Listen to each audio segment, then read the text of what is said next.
जय श्री राम, जय श्री बालाजी महाराज। जल को कैसे अभिमंत्रित करते हैं? जल तत्व को अभिमंत्रित करने का क्या बेनिफिट है? अगर आप जल को अभिमंत्रित करते हो तो किस प्रकार से कर सकते हो? आज की ये वीडियो आपके लिए बहुत ही ज्यादा महत्वपूर्ण है, बहुत ही ज्यादा प्रयोगशाली है। क्यों? क्योंकि आज जो मैं बताने वाला हूं आपको, क्योंकि आपका जो शरीर का निर्माण है वो पंच तत्व से हुआ है और पंच तत्व में जाकर हम विलीन हो जाते हैं, तब हमारी आत्मा का संहार होता है।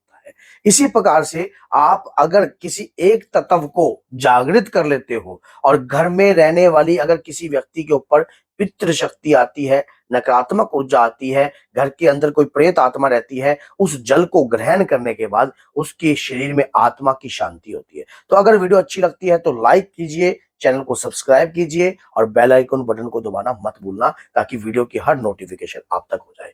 तो क्या होता है कि सबसे पहले जान लीजिए कि हमें एक ऐसा पात्र भरकर रखना होता है पूजा के दौरान, जिसे हम जागृत कर सकते हैं। लेकिन ये कब? एक सुनहरा अवसर आपके सामने आ रहा है, एक ऐसा, आप जल का लोटा भरकर रखिए। और कैसे इसको जागृत करना है ये मैं आपको बताता हूं, और मंत्र में कैसे शक्ति प्रभावित हो ये भी मैं आपको बताता हूं, जिससे आप जो है अपने देह की रक्षा कर सको और जो घर के अंदर जो भी आपकी मलिन शक्ति वास करती है उसका भी संहार हो, क्योंकि उस देगी लगातार जो मंत्र का प्रयोग आप। अब मंत्र क्या है? मंत्र तो वैसे तो देखो, शाबर मंत्र जल्दी प्रभावशाली होते हैं। शाबर मंत्र की जो शक्ति है बहुत ही उत्तम होती है और शाबरी विद्या भी जल्दी प्रभावशाली उत्पन्न होती है। ये बात हमेशा याद रखना। लेकिन अगर आपको शाबर मंत्र आपको नहीं पता, और जंजीरा मंत्र का भी जाप आप कर सकते हो इस वक्त।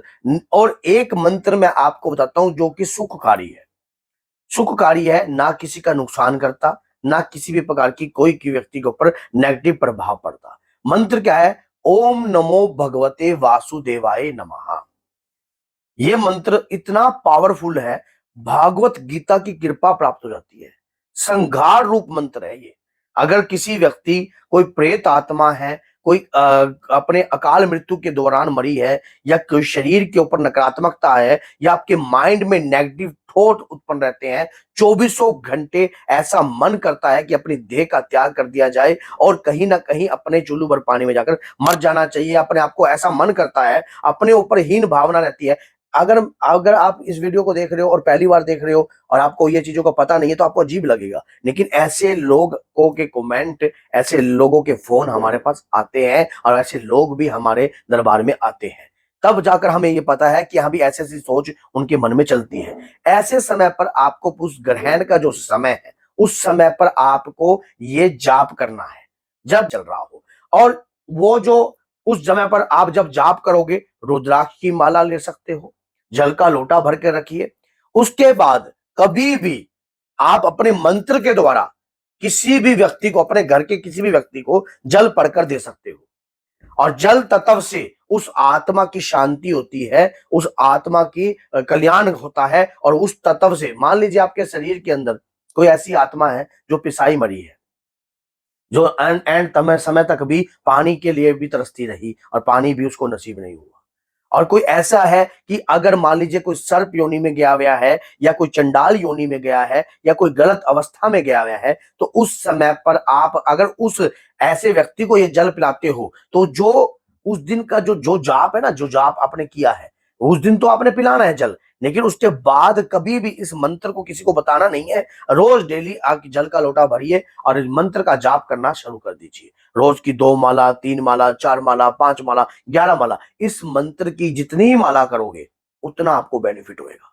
उतने समय बाद आपको अनुभव भी होने लग जाएंगे, आपके द्वारा करे हुए कार्य परिपूर्ण होने लग जाएंगे। आपको खुद लगने लग जाएगा कि मैंने मंत्र की ऊर्जा को देखा है, मैंने मंत्र की ऊर्जा को महसूस किया है। मंत्र के अंदर एक ऐसी रहस्यमय शक्ति होती है जो दिखाने से नहीं दिखती है, वो अपने आप अपने मुख बिंदु के द्वारा प्रकट की जाती है। जब लगातार आप किसी मंत्र का जाप करने लग जाते हो, उस मंत्र के अंदर ऊर्जा प्रकट होती है। जब तक आप, लेकिन कई ऐसे अल्प ज्ञानी लोग होते हैं जो समझते नहीं है, वो मंत्र को उठा लेते हैं और फिर बीच में छोड़ के चले जाते हैं। ऐसा मंत्र कभी नहीं पढ़ना चाहिए। मंत्र, जिस मंत्र को उठाओ उस मंत्र का जाप पूर्ण कीजिए और करते रहिए। उस मंत्र में लाभ बहुत होएगा। अगर ऐसे समय पर उठाया हुआ मंत्र होता है, आप नवरात्रि के समय पर, ग्रहण के समय पर, चंद्र ग्रहण के समय पर, ऐसे समय पर आपने मंत्र को उठाया है और उस मंत्र का जाप आपने प्रारंभ कर दिया है, तो ये बात याद रख लेना, ये कृपा आपको प्राप्त होगी ही होगी और इस कृपा का एहसास भी आपको होगा।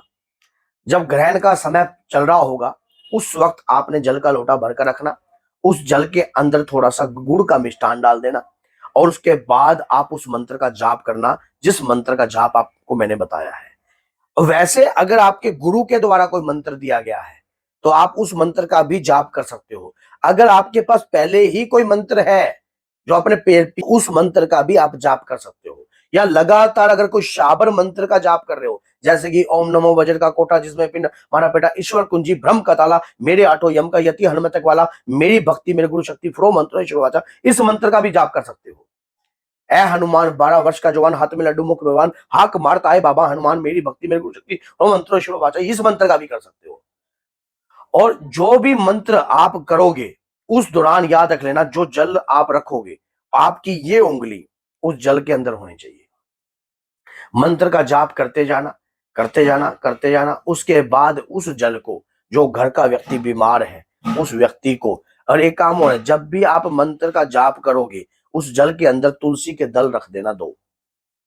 घर के अंदर अगर कोई बीमार होता है या कोई ऐसा दृढ़ रोग किसी व्यक्ति के शरीर पर उत्पन्न है, या कोई ऐसा लग रहा है कि काफी लंबे समय से ये व्यक्ति बीमार चल रहा है, कोई ओपरी के चक्कर में या किसी तंत्र विद्या के चक्कर में या कोई कड़ा कराई के चक्कर में, तो वो आप पान के पत्ते से भरकर, आपने उसे तुलसी के पत्ते से जल को भरकर उसकी जिब्या पर छोड़ देना और उसे कहो ग्रहण कर जाए। यकीन माने, जब आप ऐसे समय पे कहते हैं कि जामिए जामिए जामिए, जामिए भाग्यवान, भाग्यवान के दर पे खड़े कई गुणवान। तो क्या होता है कि समय को भाग्यवान समझिए। जो समय आपको चढ़ती कला, देखो एक कहते हैं कि जीवन में बचपन, जवानी ये और बुढ़ापा, समझ गए, जो बचपन निकल गया वो दोबारा नहीं आएगा, जो जवानी निकल गई वो दोबारा नहीं आएगा। जब वक्त आप जो जाप कर रहे हो, याद रखना दुनिया पता नहीं क्या से क्या कार्य कर रही होगी, और आप जब अपने आप को जाप में रखोगे तो आप जैसा भाग्यशाली तो कोई हो ही नहीं सकता, क्योंकि ये कृपा का समय है। इसको समझकर कार्य करने से लाभ उत्पन्न होगा। तो अगर वीडियो अच्छी लगती है तो लाइक कीजिए, चैनल को सब्सक्राइब कीजिए और बेल आइकन बटन को दबाना मत भूलिए, ताकि वीडियो की हर नोटिफिकेशन आप तक पहुंच जाए और आपको हर जानकारी प्राप्त हो। तो बोलिए जय सीताराम, जय श्री बालाजी।